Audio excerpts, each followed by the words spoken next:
Good morning, everybody. Today is Thursday. It's March 4th. It is a blue in-person day, and it's the last day of the week. 3-day weekend coming up. Don't forget, no school on Friday. It's a conference comp day for teachers, and so no school. Monday, the 8th, this coming Monday, is a gold in-person day. Okay, so Monday's gold, Friday's no school. As you guys know, a week from Monday, it is coming so close. A week from Monday, we are all going to be back. Every hybrid learner, unless you fill out a opt-out form, by today, by the end of the day today, you will be coming to school all together. So blue hybrid group and gold hybrid group will be coming to school together starting on the 15th. Remember, distance learners remain distance and follow your schedule like you have been. But again, hybrid learners are all coming together 5 days a week. You're going to feel tired, students. I get it. I've been coming to school 5 days a week. Your teachers have, and it takes a little bit of time to get used to.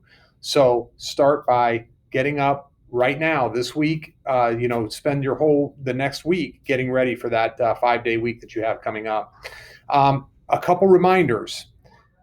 We have been a little bit forgiving for students who have been wearing hoods or hats in the building.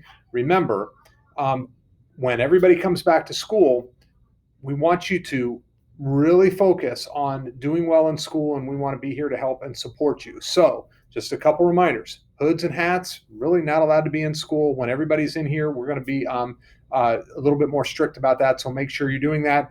Also, cell phone use. I was in the hallway today, and I saw 3 or 4 kids with their cell phones out walking down the hall.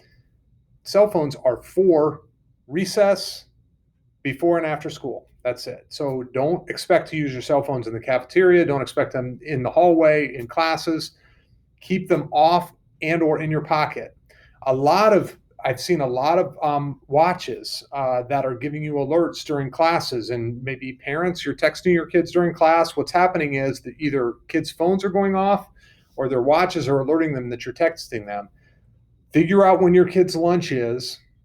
Text them during lunch. They'll read it. They'll be able to respond to you. Or if you can wait to get that message to them after school, either way, that's what I would prefer, because your kids are getting distracted by text coming from home during class. So I would appreciate if we could eliminate that, and students, keep your phones away, except for recess. You can have it when you get outside at recess.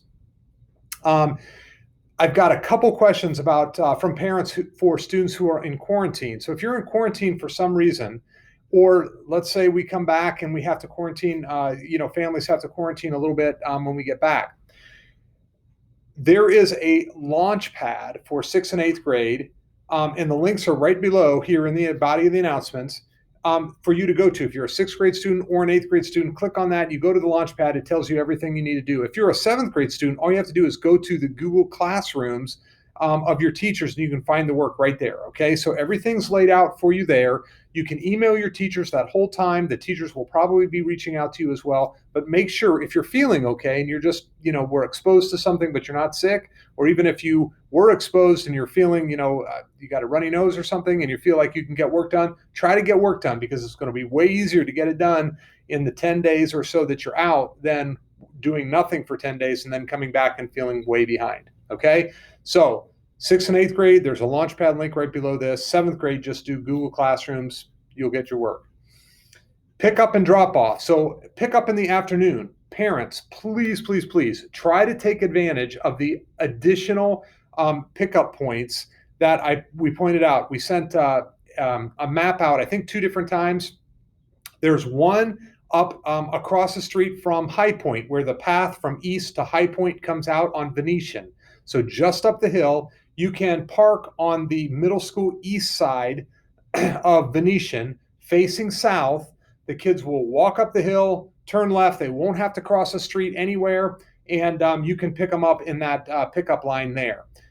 We've had a handful of cars doing it. It just takes a minute or two for the kids to walk up the hill, and really there's no waiting in all the traffic out in front of the school. I'm a little worried about when we come back on the 15th, if we don't have, at least 15 or 20 parents choosing Venetian, or over here on Riva Ridge as well. You can pick up by the Riva Ridge exit to the school. Either one of those places will be less busy than in front where the normal parent pickup is. The reason I'm worried about that is on both blue days and gold days, we have so many cars right now with only half of the kids coming at a time. We back up almost to Klotz Road, sometimes in Klotz Road.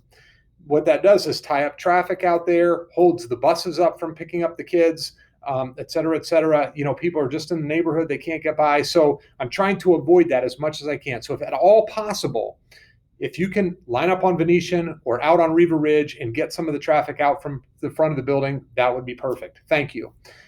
AM drop off has been a little bit busier, and I do realize that. So if you are doing an AM drop off in the morning, we've asked you to hold your kids until 8:30, and then that's when we open the doors. We're going to allow parents to open up their doors and let kids out at 8:25. So at 8:25, let the kids out.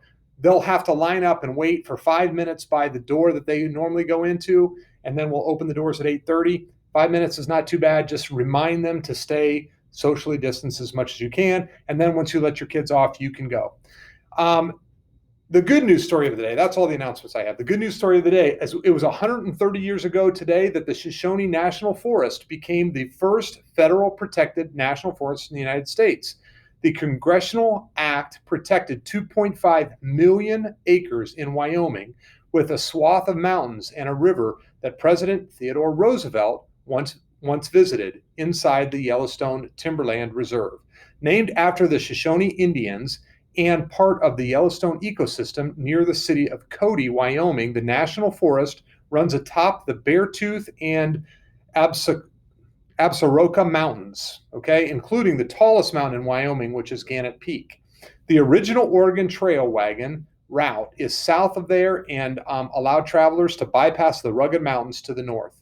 John Coulter was the first white man known to have visited the forest. Obviously, there were Shoshone Native Americans in that area at the time, but that was the first, white man who had gone out there. And Yellowstone, so he was the first one to visit the forest and the Yellowstone region after being on the Lewis and Clark expedition, but he eagerly sought permission to explore on his own in this inspiring landscape. So Coulter survived a grizzly bear attack to later present Clark with valuable information on the region, in which was published 30 years later. So again, 130 years ago today, the Shoshone National Forest became the first federally protected national forest in the United States. Now there are many national forests, including at least one right here in Ohio. So listen, have a great day, everybody. You've got a 3-day weekend coming up. Gold students in person on Monday. Take care.